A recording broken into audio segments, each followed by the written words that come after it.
तो मैंने बहुत केसेस में ये नोटिस किया है कि किसी के कहने पे हम एक बार इन्वेस्टमेंट स्टार्ट तो कर देते हैं, लेकिन फिर हम उसको रेगुलरली उसको चेक नहीं करते या अपडेट नहीं करते हैं। हमारी सैलरी या कुछ बिज़नेस का ग्रोथ है वो हर साल होता है। सैलरी भी 10-1% इंक्रीज़ एवरेज हो ही जाती है और बिज़नेस में ग्रोथ भी 10-12% तो एवरेज होता है। लेकिन हमारी इन्वेस्टमेंट 5 साल पीछे चल रही होती है, 10 साल पीछे चल रही होती है। तो लेट्स से जब आपकी मंथली सैलरी 50,000 थी, तब आपने इन्वेस्टमेंट स्टार्ट किया था 10,000 रुपीज़ का।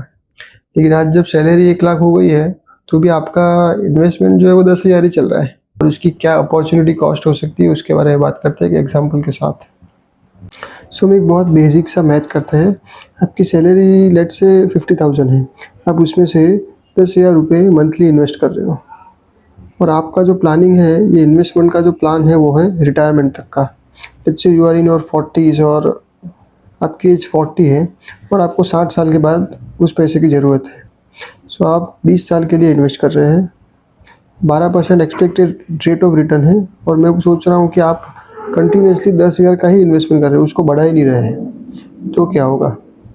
तो आपका इन्वेस्टमेंट अमाउंट जो है वो 24 लाख रुपए होगा और उसके साथ टोटल गेन के साथ आपका अमाउंट होगा 92 लाख रुपीज़ आफ्टर 20 ईयर। जब आप 60 साल के होंगे तब उस इन्वेस्टमेंट की वैल्यू होगी 92 लाख। क्लियर?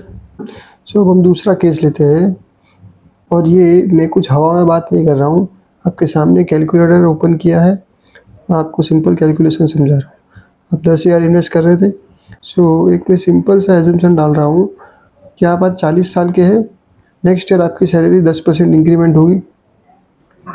तो आपकी जो सैलरी है वो 50,000 से 55,000 हो गई। तो आपका मंथली इन्वेस्टमेंट भी 10,000 से 11,000 होना चाहिए। तो एक कैलकुलेशन में मैं एक सिंपल सा पॉइंट डाल रहा हूँ, step up, SIP step up. वो क्या होता है? ऑटोमेटिकली आपकी जो SIP है वो एक ईयर के बाद ऑटोमेटिकली 10% से ज़्यादा ही डिडक्ट होने चालू हो जाएगी।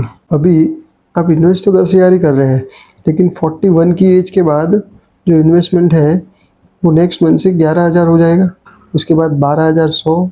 तो अकॉर्डिंगली हर साल 10% इंक्रीज़ होता रहेगा। सो अब हम काउंट करते हैं कि क्या होगा। आपने इन्वेस्ट किया 68 लाख और उसकी वैल्यू हो गई 1,86,00,000। सो आपको डिफरेंस दिख रहा है? अब जो अमाउंट इन्वेस्ट कर रहे थे उससे हो रहा था 92, सिर्फ 10% स्टेप अप डाला है, उससे इन्वेस्टमेंट की वैल्यू कितनी हो गई? 1,86,00,000, कंप्लीट डबल।